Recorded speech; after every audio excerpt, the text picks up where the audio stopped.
மீண்டும் ஆயுதத்து நிகழ்ச்சிக்கு உங்களை வரவேற்க நண்பர்களே. முறைப்படுத்தப்படுமா ஆட்டோ கட்டணம் என்பது பற்றி இன்றைய ஆயுதத்து நிகழ்ச்சி நான் விவாதித்துக் கொண்டிருக்கிறோம்.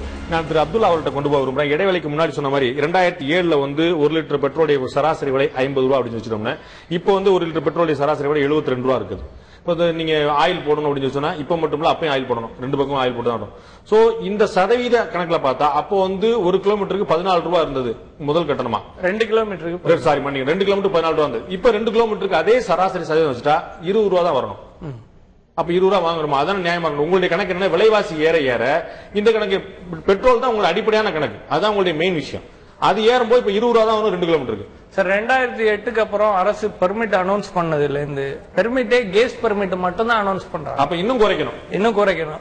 பெர்மிட் வந்து முழுக்க கேஸ் பெர்மிட் தான் அலோவ் பண்றாங்க, பெட்ரோல் பெர்மிட் கிடையாது. ஆல்ரெடி இருக்கக்கூடிய கேஸ் பெர்மிட் தான் ஓட்டுறீங்க. ஆமா, கேஸ் பெர்மிட்ல தான். சதவீத கணக்குப்படி 2 கிலோமீட்டருக்கு வந்து 20 ரூபாய் தான் வரணும் வசூலிக்கும் போது நீங்க 2 கிலோமீட்டருக்கு 25 ரூபாய் வசூலிக்கிறீங்க. அப்ப நீங்க 20 ரூபாய் சதவீத கணக்குங்கிறது தப்பு சார். நான் சொல்றேன் மீண்டும், இன்னைக்கு 1 கிலோ கேஸோட விலை 42 ரூபாய் 4 காசு. 42. 4 ஸ்ட்ரோக் வண்டிக்கு கேஸுக்கான ஆயில் தேவையில்லை. 2 ஸ்ட்ரோக்குக்கு கண்டிப்பா ஆயில் ஊத்தணும். 2 டைப் ஆஃப் வெஹிக்கிள்ஸ் இருக்கு, 2 ஸ்ட்ரோக் இருக்கு, 4 ஸ்ட்ரோக் இருக்கு. நாங்க யூஸ் பண்றது 50 சொந்த வண்டிகள்ல 4 ஸ்ட்ரோக் வண்டி, அது முழுக்க கேஸ் தான் யூஸ் பண்றோம். ஆனா குறைந்தபட்சம் ஒரு 1500 கிலோமீட்டர் அந்த வண்டி ரீச் பண்ற வரைக்கும் பெட்ரோல் யூஸ் பண்ணி ஆகணும்.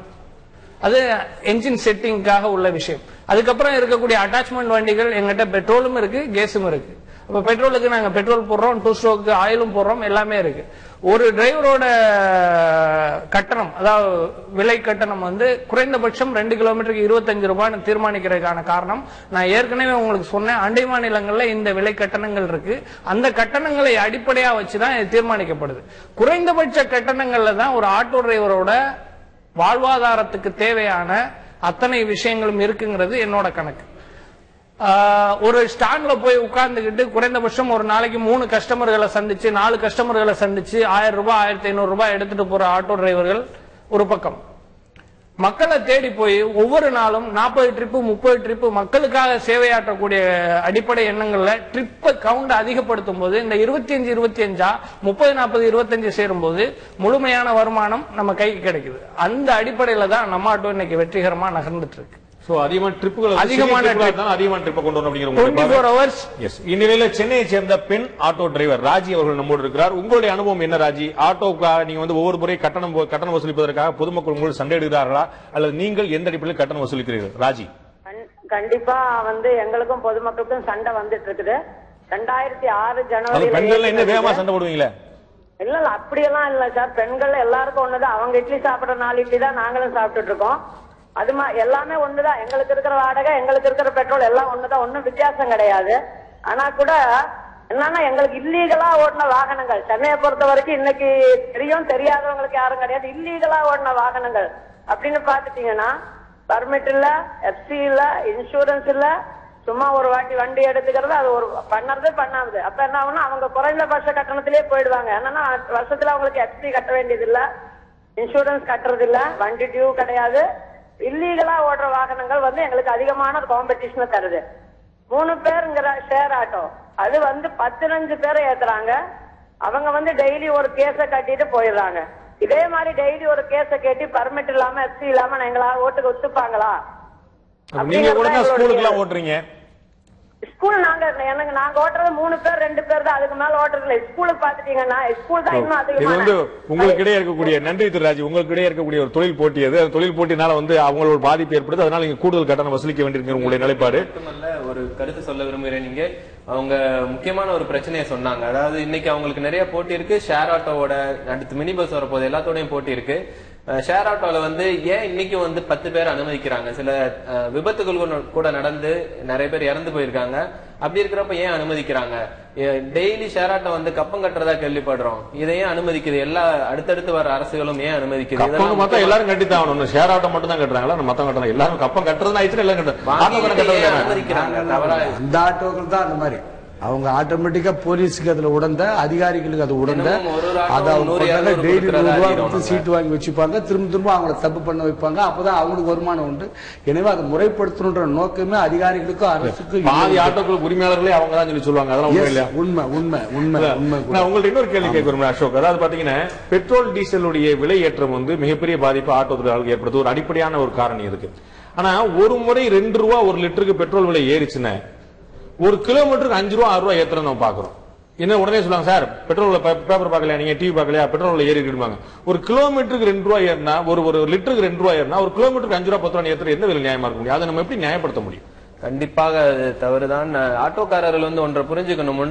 முந்தி மாதிரி இல்ல, அவங்களுக்கான வருமானம் குறைஞ்சிட்டே வருது. அதுக்கு முக்கிய காரணம் அவங்களோட பெட்ரோல் விலை ஏற்றமோ இல்ல மக்களோட பயன்படுத்துற அளவு குறைஞ்சிட்டே வருது. அவங்க கூட்ட அவங்க எல்லாம் கணக்குல கொள்ளணும். இதை அவங்க கூட்ட ஆட்டோக்கள் பயன்பாடு குறையுது, எம்டி டிஸ்டன்ஸ் குறையும். அதனால காலியாவே பாதி ஆட்டோ ஓடுது. இன்னைக்கு எல்லாம் 100 கிலோமீட்டர் ஓடாங்கன்னா மிச்சம் 50 கிலோமீட்டர் காலியா தான் போறாங்க.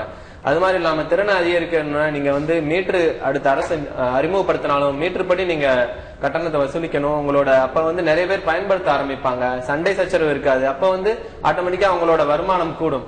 அது மாதிரி இல்லாம நீங்க தொடர்ந்து வாக்குவாதத்தில் ஈடுபட்டு இல்ல அதிகமான கொஞ்சம் பேர்கிட்ட அதிகமா வசூலிக்க முயற்சி பண்ணாலோ ஒண்ணு இருக்கு. அதாவது பீக் ஹவர்ல மட்டும் ஓட்டி நிறைய ஆட்டோ டிரைவர்கள் சம்பாதிச்சுன்னு நினைக்கிறதுனால மத்த ரெகுலரா ஓட்டுற ஆட்டோ டிரைவர்களுக்கும் பாதிப்பு ஏற்படுது. பீக் ஹவர்ல எப்படியாவது போய் தான் ஆகணும்னு ஆட்டோவும் கம்மியா இருக்கும் சப்ளை. அப்ப போய் எப்படியாவது போயிடணும்னு வர்றவங்ககிட்ட 100 150 வாங்கி அநியாயம் பண்றதுனால எல்லாருக்கும் கெட்ட பேர் வருது.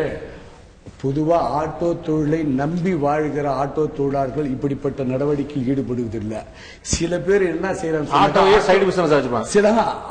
சில பேர் இடையில ஒரு சைடு பிசினஸ் மாதிரி வச்சு தொழில் செய்து போறாங்க பாருங்க.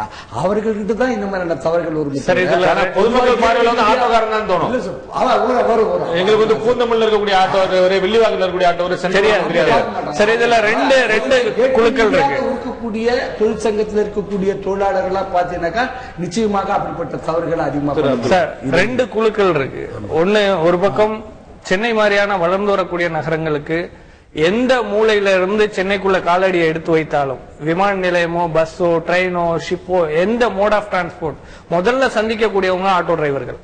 பொதுமக்கள் முதல்ல சந்திக்கக்கூடிய மக்கள் ஆட்டோ டிரைவர்கள். இன்னொரு பக்கம் இந்த ஆட்டோ டிரைவர்கள் அவங்களோட வாழ்வாதாரம் சம்பந்தப்பட்ட பிரச்சனைகள், ஒவ்வொரு ஆட்டோ டிரைவருக்குமான நிலையான வருமானம்ங்கிறது இதுவரைக்கும் தீர்மானிக்கப்படாமலே இருக்கு.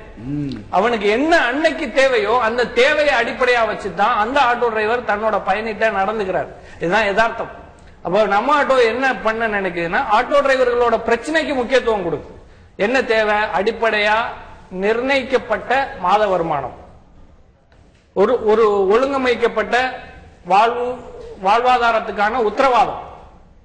இந்த விஷயங்களை ஆட்டோ டிரைவருக்கு வழங்கிட்டு அதே நேரத்தில் பொதுமக்களுக்கு பேரம் பேசாத ரசீதுடன் கூடிய ஒரு ஆட்டோ பயணம் கேட்கறதுக்கு நல்லா இருக்கு. எவ்வளவு நடைமுறை சாத்தியமா இருக்குங்கிற நம்ம தொடர்ந்து விவாதிப்போம். இந்நேரம் நம்முடைய சென்னையை சேர்ந்த நேயர் திரு சுந்தரம் அவர்கள் நம்மோடு இருக்கிறார். சுந்தரம், உங்களுடைய அனுபவம் என்ன ஆட்டோக்காரர்களுடன்? சார், அதாவது சார், இவங்க 2007 அந்த புதுசா கட்டணம் பண்ணப்போ பர்மிட் விலை பாத்தீங்கன்னா அரௌண்ட் 1,30,000 இருந்தது. இன்னைக்கு அதனுடைய விலை அதாவது 90% கம்மியாயிருக்கு. தாராளமா இன்னைக்கு இவங்க கவர்மெண்ட் கொடுக்கிற ரேட்டை வச்சு ஓட்ட முடியும். இன்னொன்னு சின்ன எக்ஸாம்பிள் சொல்றேன். கோயம்புத்தூர்ல இருந்து வர நீலகிரி எக்ஸ்பிரஸ் காலையில 4:45 சென்னை சென்ட்ரலுக்கு வருது. இவங்க ஒரு கஸ்டமர் என்ன மாதிரி ஒரு கஸ்டமர் சேலச்சேரியில டிராப் பண்ணிட்டு மறுபடியும் 7 மணிக்கு ஒரு ட்ரெயின் கிளம்பிருக்கு பெங்களூருக்கு போய் பாத்தீங்கன்னா சேலச்சேரி ஸ்டேஷன்ல 100 பேர் இருப்பாங்க. தாராளமா இவங்க சவாரி இவங்க இது பண்ண முடியும். இன்னொன்னு, நான் கேரளால நான் எல்லா ஊர்லயும் சுத்தி இருக்கேன். அங்க பாத்தீங்கன்னா ஒரு ஆட்டோக்கு 10 கஸ்டமர் வெயிட் பண்ணுவாங்க. இங்க பாத்தீங்கன்னா 10 ஆட்டோ ஒரு கஸ்டமருக்கு. நன்றி திரு சுந்தரம், உங்களுடைய கருத்துக்களுக்கு. மற்ற மாநிலங்களில் நிறைய குறை ஆட்டோக்கள் இருக்கும், நிறைய பயணிகள் காத்திருப்பார்கள். இங்கே ஒரு பயணிக்கு 10 ஆட்டோக்கள் காத்திருக்க வேண்டிய நிலைமை நம்ம பாக்குறோம். இதை நான் உங்கள்கிட்ட கொண்டு வரேன் சேசேனம். அதாவது அவர் சொன்ன ஒரு பாயிண்ட் பாத்தீங்கன்னா, இதுல நைட்டுக்கு ஒரு கட்டணம், பகலுக்கு ஒரு கட்டணம் சொல்லி வந்துருது. இதை வந்து அந்த நைட்டுக்கான கட்டணத்துக்கு அளவீடு, பகல் கட்டணத்துக்காக ஒரு முறைப்படுத்தப்பட்ட அளவு தெரியுது. என்ன 70 ரூபா கேட்பாங்க, 90 ரூபா கேட்பாங்க. நைட்டு வந்து அந்த ஆட்டோ டிரைவருக்கு என்ன மூட் இருக்கு அப்படிங்கிற பொறுத்து அந்த கட்டணமே நிர்ணயிக்க. சார் ராத்திரி நேரம் அப்படின்ட்டாங்க. ராத்திரி நேரத்தில் என்ன பெட்ரோல் விலை உயர்ந்ததா, டீசல் விலை உயர்ந்ததா, கிலோமீட்டர் அதிகரிச்சிருதா, என்ன காரணம்? அது அப்படி இல்லை சார். இரவு பகல் என்பது இல்லை, எந்த நேரங்களிலும் கட்டணம் அதிகமாக கேட்பார் என்பது உண்மை. இரவு நேரங்கள், இப்ப பகல் நேரங்கள் சொன்னாக்கா ஏதாவது ஒரு சவாரி கிடைச்சிடும். இரவு நேரத்தில் சுத்தமா சவாரியே கிடைக்காது. எங்க போனாலும் விட்டுட்டு அவர் இருந்த இடத்துக்கு முழுமையாக அவர் எம்டியா வரணும். எனவே அது மாதிரியான விஷயங்கள் அப்படி கேட்பதை நாங்கள் நியாயமான தொழிற்சங்கம் நாங்கள் சொல்றது கிடையாது.